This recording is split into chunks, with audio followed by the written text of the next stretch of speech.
था, तुरंत विचारधारा चेंज हो जाता है, तुरंत विचारधारा त्याग कर दूसरी विचारधारा का गमछा कह रही है कि हम समाज को सबको साथ लेकर चलते हैं, समाज को सबको साथ लेकर चलने की हमारी कहानी है, हमारा चरित्र है, हमारा। नमस्कार, मैं अवधेश कुमार राय एक बार फिर आप सभी दर्शकों का जनमानस समाचार के आज के हमारे इस जो एपिसोड है इस पर हम आपका स्वागत करते हैं। एक बार फिर हम पॉलिटिकल टॉक लेकर आपके समक्ष हाजिर हैं। आज जो हम बात करेंगे वो हम बात करेंगे कर्नाटक चुनाव की। कर्नाटक चुनाव की तैयारियां जोरों पर हैं। कर्नाटक चुनाव को लेकर विपक्षी दल मैदान में उतर आए हैं। तू मैं भी शुरू हो गई है, गाली गलौज भी शुरू हो गई है, तेरा मेरा अपना जाति फाती सब शुरू हो गई है। प्रोडक्ट पर भी राजनीति शुरू हो गई है। ये अमूल है, ये नंदिनी है, हर तरफ राजनीति है। राजनीति की कहानियां सकुशल तौर पर शुरू आ रही है। जब चुनाव आते हैं, चाहे वो देश के किसी भी कोने में हो, चाहे वो देश के किसी भी भूभाग में हो, जब चुनाव आता है तो एक कहानी हमेशा नजर आता है कि किसी को टिकटें मिलती हैं तो वो खुश होता है, किसी को टिकटें नहीं मिलती, अगर वो वर्चस्व वाला नेता है तो तुरंत पाला बदल कर दूसरी पार्टी में चला जाता है। वो कभी जब उस पार्टी का गमछा अपने कंधे पे लिए घूमता था, तुरंत विचारधारा चेंज हो जाता है, तुरंत विचारधारा त्याग कर दूसरी विचारधारा का गमछा पहन लेता है। हम जैसे लोग हैं, जिंदगी के तीसरे दशक में हैं, हम ना गमछा चेंज कर पाते हैं ना हम विचार चेंज कर पाते हैं। चलिए, राजनेताओं की बात है। राजनेताओं के लिए कहानियां काफी आसान होती है। अमित शाह 3 दिन के कर्नाटक दौरे पर हैं और अपने चुनावी प्रचार प्रसार में लग गए हैं। अपनी चुनाव प्रचार प्रसार की कहानियों का वो जो कैंपेन है उससे वो चला रहे हैं। वो कह रहे हैं कि कांग्रेस दिवालिया हो गई है। अब कांग्रेस के पास कुछ बचा नहीं है, कोई चरित्र नहीं बचा है, कोई चेहरा नहीं बचा है, कोई कहानी नहीं बची है।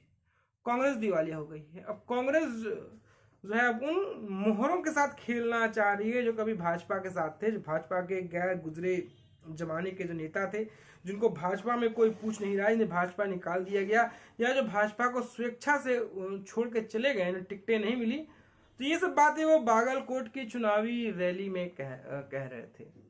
वो कह रहे थे कि पुराने नेताओं का उपयोग कर, पुराने नेताओं का इस्तेमाल कर कांग्रेस जीतना चाहती है, कांग्रेस अपनी जीत की कहानी को गढ़ना चाहती है। वो ये भी कहते हैं कि कांग्रेस अपने पुराने ढर्रे पर है, अपने पुराने ढर्रे की कहानी को कांग्रेस बदलना नहीं चाहती, अपने पुराने ढर्रे की राजनीति करना चाहती है। वो कहते हैं कि जेडी के सहयोग से ही येदियुरप्पा को हटाया गया था, येदियुरप्पा को मुख्यमंत्री पद छोड़ना पड़ा था। वो कहते हैं कांग्रेस धर्म आधारित राजनीति करती है, हम कोई धर्म आधारित राजनीति नहीं करते।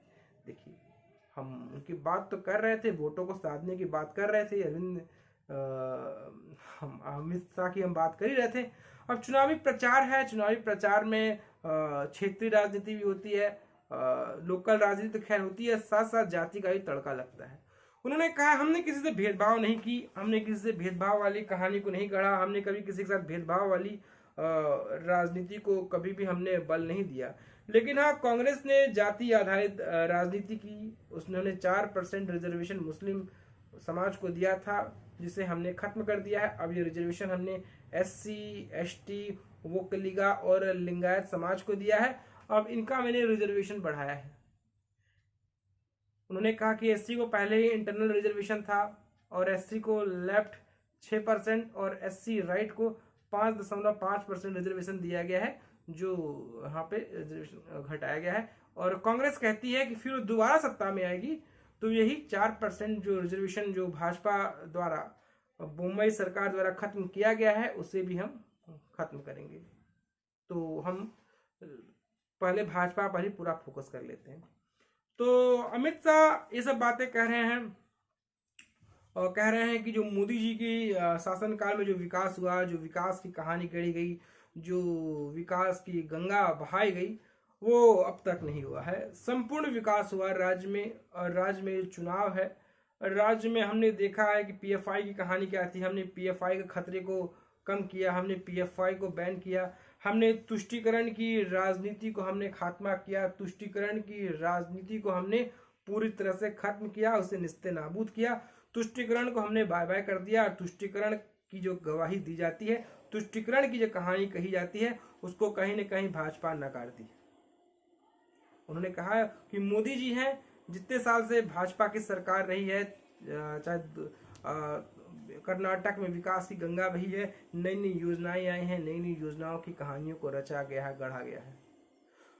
वो यहाँ तक कहें इतना बड़ा जो हिंदुस्तान है, कोरोना की महामारी भी देखी, कोरोना का प्रलाप भी देखा, कोरोना का कहानी भी देखी, ऐसी कहानी देखी जिससे पूरा देश पूरी दुनिया हाहाकार मच रहा था।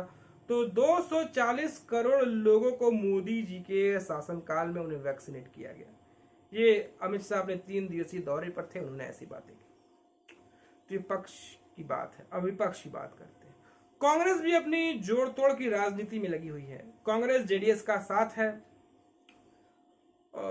कर्नाटक की राजनीति में अभी तक मुझे समझ नहीं आ रहा कौन मजबूत है कौन कमजोर है, लेकिन जो चुनावी प्रचार प्रसार है उसकी कहानी पूरी तरह से गढ़ी जा रही है।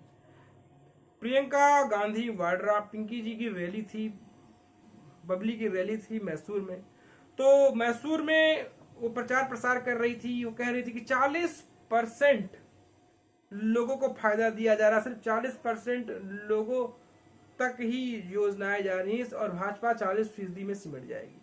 वो कहते हैं कि भाजपा के शासनकाल में जो विवाद शुरू हुआ अमूल और नंदिनी विवाद, लेकिन नंदिनी विवाद अमूल विवाद को किसने शुरू किया इसके बारे में प्रियंका गांधी वाड्रा ने नहीं बोला। देश में इतने सारे प्रोडक्ट हैं, हम इस फलाना राज्य में बैठे हैं, गुजरात का अमूल प्रोडक्ट इस राज्य में भी आता है, यहाँ के लोग बिजनेस कर रहे हैं, कमा रहे, खा रहे हैं। और कर्नाटक में जो अमूल प्रोडक्ट गया तो वहाँ के कांग्रेस के ही क्षेत्र नेताओं ने ही इसकी विरोध की कहानी रचनी गढ़नी शुरू कर दी। तो कहती हैं कि इंदिरा जी ने कभी भेदभाव नहीं किया, सबको साथ लेकर चला, सबको साथ लेकर उन्होंने कहानी रची, सबको साथ लेकर चलने की उन्होंने रवायत और कवायद शुरू की। तो उन्होंने ऐसी बात कही और उन्होंने कहा कि इंदिरा जी ने कभी समाज को बांटने की कोशिश नहीं की, इन्होंने समाज में कभी समाज के साथ बेदखली वाली बात नहीं की। उन्होंने मैसूर में उस बात को बात किया जब कह रहे थे कि नरेंद्र मोदी का कब्र खोदने की बात कही जा रही थी। कह रही थी कि नरेंद्र मोदी प्रधानमंत्री हैं इस देश के, उन्हें इस तरह की बातें नहीं करनी चाहिए, इस तरह की बातें एक प्रधानमंत्री के पद पर रहते हुए शोभा नहीं देती, वो इस तरह की बातें करते हैं। उनकी सोच, उनकी कहानी किस तरह की सोच की ओर गवाही दे रही है, किस तरह की सोच की ओर और उनकी सोच और मानसिकता को दर्शा रही है, वो इस तरह की बात प्रियंका गांधी वाड्रा कह रही हैं।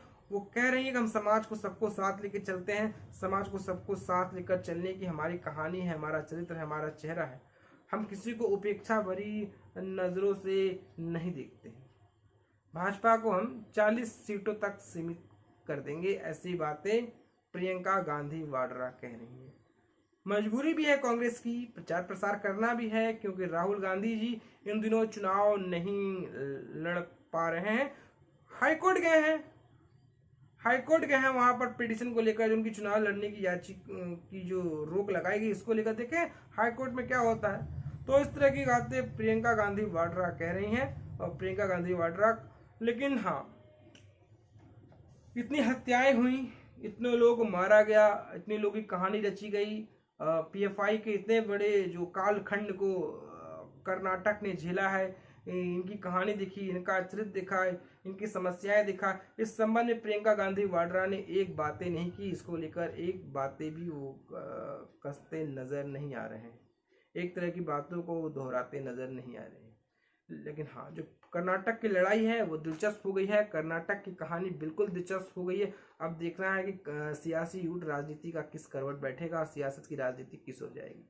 और जो बात अमित शाह ने कहा था वो बातें ये थी कि आप ये मत सोचिए जेडीएस अलग है कांग्रेस अलग है, अगर जेडीएस को वोट जाएगा समझ लीजिए कांग्रेस में जाएगा, तो दोनों एक हैं, दोनों की कहानी एक है, दोनों का चाल चरित्र और चेहरा एक है। आपको राष्ट्रवाद को चुनना है या देश को चुनना है या फिर तुष्टीकरण को चुनना है, इस तरह की बातें चुनाव की रैली में कही गई है और चुनाव के में इस तरह की बातें की जा रही है। और नरेंद्र मोदी पर जो प्रियंका गांधी वाड्रा है वो तुष्टीकरण करते नजर आ रही है। कुछ नई बातें प्रियंका गांधी वाड्रा को बताने के लिए नहीं थी, वो कहीं भी जाती हैं तो अपनी दादी की ही किस्से गोई में लिपटी रहती हैं और अपने दादी की ही किस्से गोई की कहानियों से वो कभी भी अलहदा होती नहीं आती। अपने दादी की ही किसी गोई की रवानगी को लपेटे खुद में जिए जा रही और राजनीति की जा रही। दादी से ना कुछ अलग होता है, दादी से ना कुछ अलग जाता है।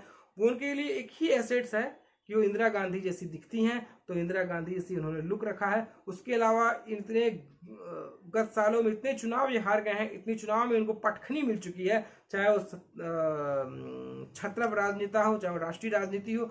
हर तरफ उन्हें पिटते जा रहे हैं, पिटते मोहरे की तरह। लेकिन कर्नाटक में इनका जो किला है वो मजबूत है। लेकिन कुछ ऐसी बातें नजर नहीं आई है जो इनकी तरफ से जो लगे कि हाँ चुनाव में जनता सुनना चाहती है, चुनाव में कुछ उन्होंने नहीं कह करा वो कहने जा रही है।